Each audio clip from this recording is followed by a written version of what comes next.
So I love this concept of humaning, and I'm not exactly sure how this is going to go, but I just got a thought when I was in my chair that a couple of things that are really big that would have been potentially even taking me out if they went wrong came up, and I immediately was like, no, I will not think about this.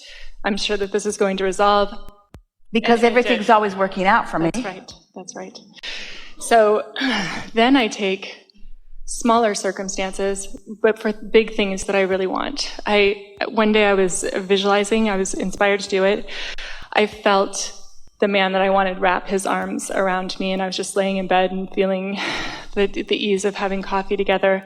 An hour later, a man that I've known for 10 years that I haven't seen in a long time sent me a message that said, I've had a crush on you for the last 10 years. I have felt the same way. And it was with shocking speed that I enjoyed this giddy, good feeling, that I started to focus on the 10% of it that was a little out of place. And I'm like, what are you doing? Why would you do that? Humaning, yes.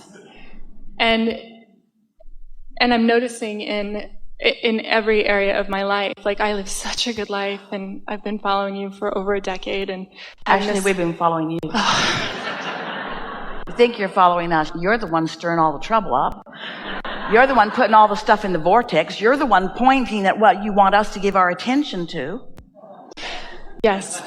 So I'm looking at the next leading edge step for me to really just do that hard when I look in that direction of something that legitimately is not what I want, whether it's in business or anything or a relationship, and just say, no, I don't have to consider that. Because it's either this or something else. Let's chew on this for a little bit, because when you say no, the universe says she wants a lot more of that. Because there's no such thing as no in this attraction-based universe. You're really going to like this, so let's just chew here for just a little bit. Start with something that you know really well. There's only attraction, there's no assertion. So that means when you get something that you don't want and it feels like somebody else is involved, it feels like they're after you, so you feel resistance about it. You sort of want to push that away. But when you stop for a moment and remember the most essential, absolute premise of all that you know, there's no assertion. So if there's no assertion and it feels like something's coming at me, what's up with that? Oh, I'm attracting something that I'm trying to push away and blaming them. You don't want to go there, do you? Blame does feel better than guilt, but that's what's happening. As Esther's been chewing on this recently, and chatting with a few friends about it that are just enjoying the hands-on feeling of creation. She remembered an analogy that we offered years ago about, imagine your garden hose is out there in the dirt of the garden, and it's been raining, and some dirt, soil, is washed up into the hose. But when you open your valve and let some water flow, it all washes right out. It all washes right out. And it doesn't have to be a fire hose kind of pressure to wash it out. It just has to be gentle. And so, as you are meditating on a regular basis and looking for positive aspects, reveling in the deliciousness of your life as you so often do, then you've just got that steady flow, that ease and flow of well-being flowing from you, which puts you in a position where you can't negatively attract and positively attract at the same time. You're doing one or the other. For Esther, there was something about acknowledging, wait a minute, this person is doing something to me that I don't like. And it feels for sure like that person is doing it to me, or that this situation is doing it to me. Until I remember there's no assertion. So if there's no assertion and only attraction, then my problem is that I've got this push and pull thing going. I'm calling something to me with my vibration that I'm not willing to own up to, and trying to push it away with my words, which I've always believed in because that's what humans do. Wow. So I'm attracting stuff I don't want, blaming everybody else for it when it's me doing it, and then trying to use my words to make it better. How's that working out for you? It never works, but understanding that that's what you're doing. So Esther began saying, I'm going to own my stuff. She used a different word. She got it from somebody else. I'm going to own my vibration. So things are going really well. She's like you. She has a wonderful life. But sometimes stuff happens that she feels uncomfortable about. And so she started thinking, now, wait a minute. There's no assertion. So all my previous premises are flawed as I think you're doing that to me. You situation, you traffic, you economy, you whatever you are, you government, you politics, you personal whatever. If law of attraction, if it's only attraction, there's no assertion, then what is it that I would be well to acknowledge that I've got going on that's making me call that from you? All right, so you're sitting with that for a minute. Does that make sense to you? It's all you. You don't want it to be, but it is. It's all you. Feels like it's them, but it's all you. Damn it.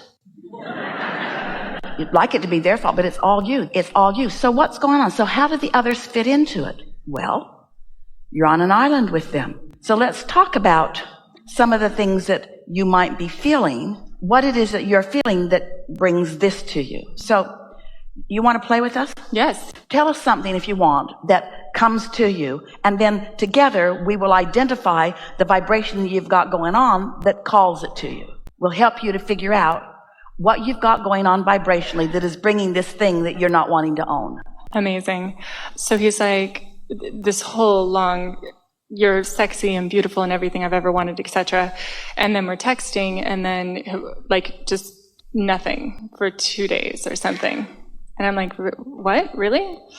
And then I make that mean all kinds of things. This one's going to be easy for Okay, you. good. Conversation opens. That moment when you were lying in bed in complete non-resistance, and for the first time in a while, completely lined up with what you put in your vortex. And then, because you completely lined up with it, your vibration had risen to the equivalency of what was in your vortex, and then the door opened and the conversation came from him. When you got what you wanted, we're saying it was attraction from under the influence of source. When you got what you didn't want, we're saying it's attraction. So for a moment you were open to what felt good, but then what happened? What happened is something didn't happen. So let's talk about, you're able to see the cause and effect of lying in bed, feeling aligned, and you saw the effect of that. Now, don't you want to acknowledge the cause and effect of your point of attraction for the other? So don't you want to own what's going on in your vibration? What is that? Well, I've had this before where it felt good in the beginning and then it doesn't feel good, and I don't know if I want to go down that road again. Those are the physical words that describe that vibration. What if there's someone even better?